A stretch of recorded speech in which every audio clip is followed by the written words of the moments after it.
The truth is, most chicks don't die because of a disease outbreak. They don't die because of bad genetics or poor feed quality.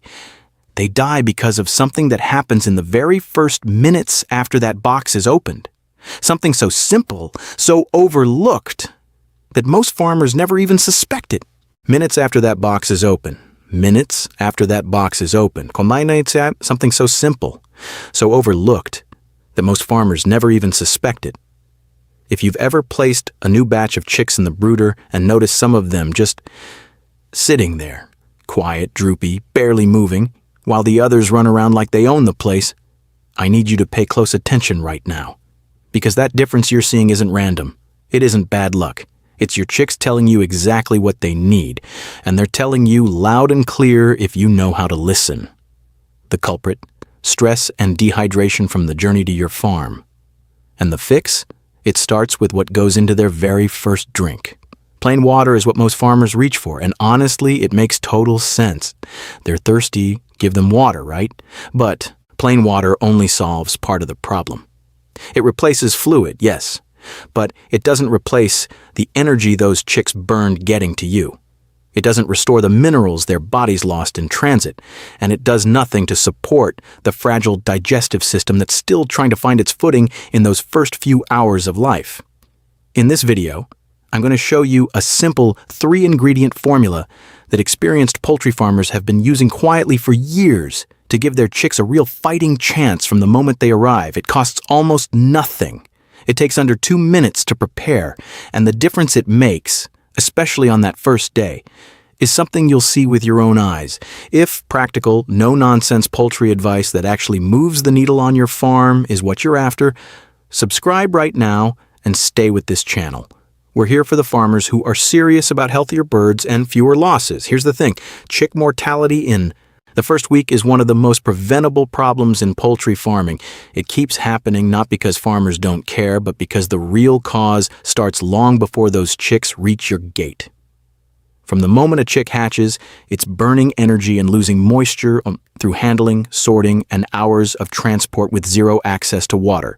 By the time that box arrives at your farm, many of those chicks are already running on empty. And then you give them plain water, which helps, but only partially. Plain water replaces fluid. It doesn't replace energy. It doesn't restore lost minerals. It does nothing for the gut that's still trying to develop. And that gap, right there, is exactly where early chick deaths happen. So what do they actually need? 3 simple ingredients. Let's get into it. The first ingredient is sugar.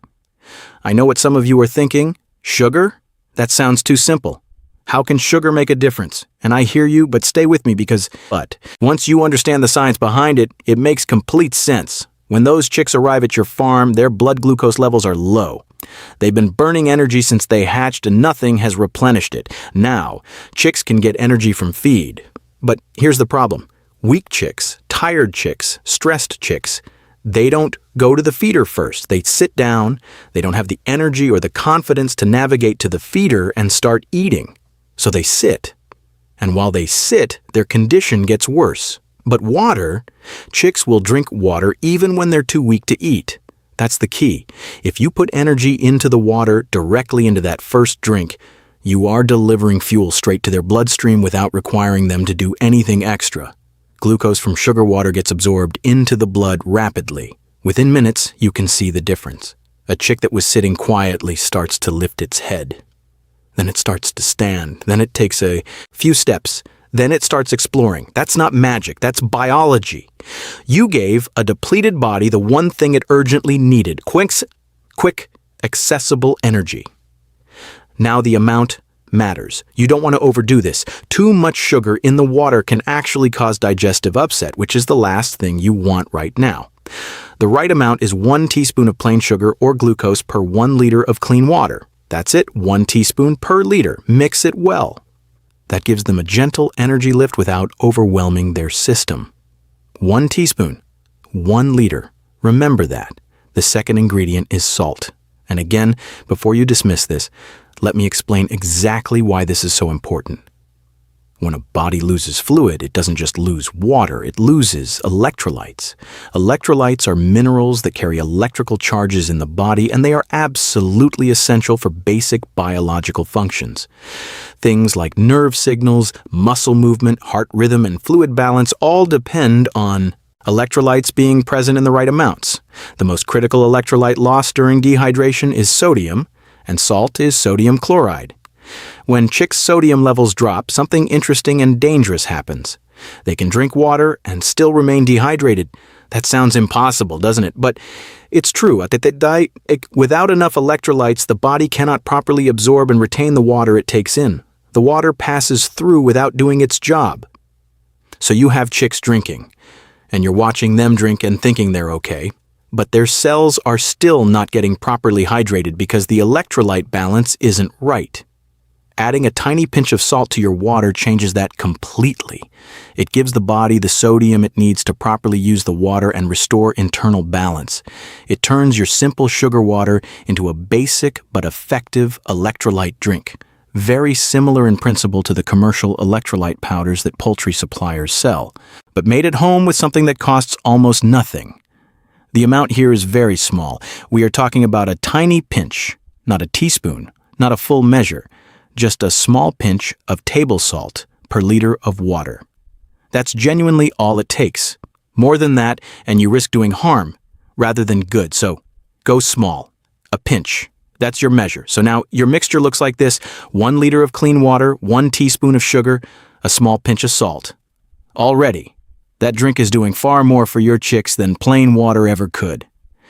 But we're not done yet, because there's one more piece of the puzzle that most farmers completely overlook. The third ingredient targets something very specific: the chick's digestive system. Here's something fascinating about newborn chicks that most people don't think about. Their gut is not fully developed when they hatch. The bacteria, the enzymes, the entire digestive ecosystem that a mature chicken has on a newly hatched chick is still building all of that. And those first few hours and days of life are when the foundation of that gut environment is being established. This matters enormously. A chick with a well-supported gut digests feed more efficiently. It absorbs nutrients better. It builds immunity faster. It grows more consistently. A chick with a poorly supported gut from the start, one that gets stressed or exposed to harmful bacteria during that critical window, will struggle. It may eat, but it won't absorb properly. It may look fine, but underperform throughout its entire life. So what can you do about it in that first drink? This is where apple cider vinegar or lemon juice comes in. Both of these ingredients are mildly acidic. When you add a small amount to drinking water, you slightly lower the pH of that water.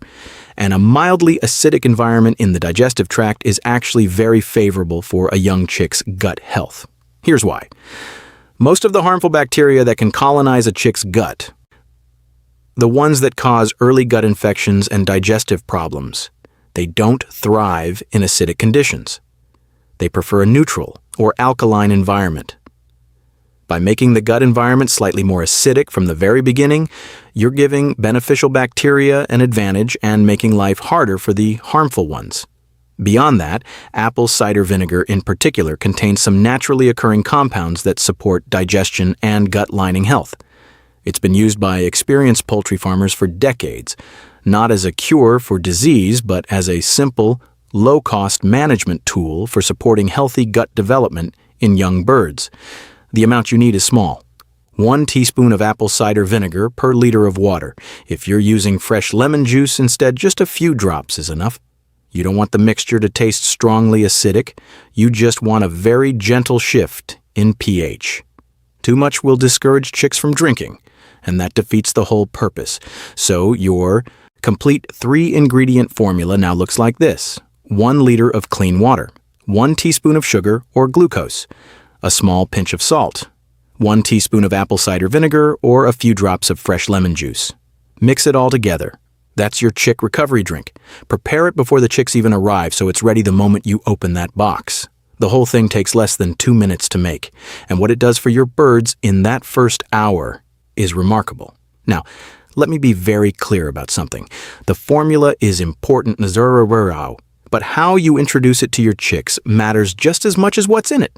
Preparation is everything. Before your chicks arrive, your brooder should already be fully set up and at the right temperature. The drinker should already be filled with your recovery mixture. The bedding should be dry and clean. The heat lamp should be adjusted and tested. When chicks arrive into a warm, prepared environment, they calm down faster. Their stress levels drop more quickly, and calm chicks drink sooner, which means they recover sooner. When you place the chicks into the brooder, don't just drop them in and walk away. Take a moment to help them find the water. There's a simple technique that works extremely well. Gently pick up a chick, hold it near the drinker, and just barely touch the tip of its beak to the surface of the water. Don't force it. Don't push its head down. Just let it feel the moisture at the tip of its beak. That's enough. It's a trigger. The chick will recognize what it is and start drinking almost immediately. Do this with several chicks, maybe 5 or 6 from different corners of the brooder, because here's what happens next. Chicks are incredibly social and observational creatures. When one chick starts drinking, others watch, and then they follow. Within minutes, you'll have the majority of your flock making their way to the drinkers and drinking on their own. Watch what happens after that within the first 20 to 30 minutes. If your recovery drink is doing its job, you'll start to see a visible shift in the energy of the brooder. Chicks that were sitting will begin standing. Movement will increase.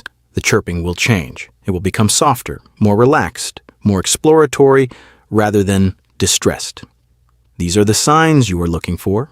These tell you that your chicks are beginning to recover and stabilize. If you still see some chicks huddled tightly together under the heat source even after drinking, your brooder might be too cold. Chicks huddle for warmth when they're cold. Adjust the heat upward and observe. On the other hand, if your chicks are all spreading to the outer edges of the brooder and avoiding the center, the temperature is too hot. Move the lamp slightly higher or reduce the heat and watch how they respond. These behavioral cues are your dashboard as a farmer. The chicks are constantly telling you what they need. You just have to know how to read them. Now, when do you introduce feed? This is a question that comes up constantly, and a lot of farmers get the sequence wrong. The instinct is to put feed down immediately, and that instinct comes from a good place. You want to nourish them, you want them eating. But the body's priority after the stress of transport is not food, it's fluid and electrolyte balance. A dehydrated chick that eats before it properly hydrates is putting its digestive system under stress that it isn't ready for. The body needs water to process feed. Without proper hydration first, early feeding can actually contribute to digestive problems rather than solve them. So the sequence should always be hydration first, then feed. Once you see your chicks moving around comfortably, drinking confidently, and showing natural exploratory behavior, that's your signal that their bodies have stabilized enough to start processing feed. At that point, introduce the starter feed and watch how differently they approach. It compared to chicks that were rushed straight to eating without proper hydration first. The difference is noticeable. Hydrated chicks eat with purpose. They're active at the feeder, they compete well, they digest efficiently. Chicks that skipped proper hydration and went straight to feed often eat less, digest poorly, and the weaker ones get pushed away from the feeder by the stronger ones. That gap between the strong chicks and the weak ones, if it opens up in the first 24 hours, it almost never fully closes during that grow-out cycle. The birds that fall behind early tend to stay behind, and by the time you try to correct it with supplements or treatments, you've already lost valuable growth days. Prevention is always cheaper than treatment, in time, in money, and in the emotional weight of watching birds struggle. Let me talk for a moment about what happens beyond that first drink. Because this is about building a strong first week, not just a strong first hour. After the initial recovery drink, some farmers continue giving a diluted version of the formula for the first 2 to 3 days. You don't need to keep the sugar in it after day 1. In fact, it's best to phase the sugar out quickly so chicks transition fully to regular water. But continuing the apple cider vinegar in the water for the first 3 to 5 days is something many experienced farmers do as a low-cost gut support measure throughout that vulnerable early period. The first 7 days of a chick's life on your farm are the most fragile days of its entire existence. Everything that shapes how that bird will grow, perform, and respond to challenges later is being laid down right now. The gut bacteria being established in week 1 will influence immunity for weeks to come. The energy and hydration status in the first 24 hours affects how quickly the bird reaches full appetite. The temperature management in the first 3 days affects respiratory health for the rest of the grow-out. Every single decision you make in that first week echoes forward. That's not an exaggeration. That's poultry biology. And honestly, the farmers who understand this, the ones who treat that first week with the level of attention it deserves, they are the ones with the most consistent flocks. Their birds grow more uniformly. Their feed conversion is better. They lose fewer birds. They spend less on medication. Not because they're lucky, not because they have better breeds or more expensive feed, but because they got the foundation right. Here's something I want you to think about. Poultry farming is a business. And like every business, your profit is determined not just by what you earn, but by what you lose. Every chick that dies in the first week is money out of your pocket. Every bird that underperforms because it had a weak start is feed cost without full return. Every flock that starts poorly costs you more to manage, more to medicate, and delivers less at the end. But there's something beyond the money. There's the emotional side of this that nobody talks about enough. The frustration of opening your brooder in the morning and finding dead chicks. The helplessness of not knowing what went wrong. The exhaustion of trying batch after batch and still not getting the results you're working toward. That weight is real, and it affects how you feel about your farm, about your work, about whether this is even worth continuing. The 3-ingredient formula we talked about today won't solve every problem you'll ever face in poultry farming, but it will eliminate one of the most common and most unnecessary causes of early mortality. It will give your chicks the strongest possible start. And strong starts build strong flocks. And strong flocks build profitable, sustainable farms. You deserve that. Your birds deserve that. And the beautiful thing is it costs almost nothing and takes less than 2 minutes to prepare. Let me bring it all together for you. Right now, most chick deaths in the first week of life are not caused by disease. They're caused by stress and dehydration from the journey to your farm, and by giving chicks plain water as their first drink, which doesn't fully restore what their bodies have lost. The 3-ingredient chick recovery formula changes that. 1 liter of clean water, 1 teaspoon of sugar for quick energy, a small pinch of salt for electrolyte balance, 1 teaspoon of apple cider vinegar, or a few drops of lemon to support gut health. Mixed together, prepared before your chicks even arrive. Ready the moment you open that box. Introduce it by gently touching a few chicks' beaks to the water surface. Watch the others follow. Stay in the brooder and observe their behavior. Monitor the heat. Give hydration priority before feed. Watch for the behavioral signs that tell you your chicks are recovering and settling in well. Do this consistently, batch after batch, and you will see a real difference in your early mortality numbers. Not because of luck, because you gave your birds what they actually needed at the exact moment they needed it most. That is what good farming looks like. Not complicated, not expensive, just informed, consistent, and done with care. I know this video has helped you see something differently about how you manage your chicks on arrival day. Please share it with another farmer who needs to hear it. Leave a comment below and tell me, have you ever tried a recovery drink before? What did you notice? I read every single comment, and I learned from your experiences just as much as you learn from mine.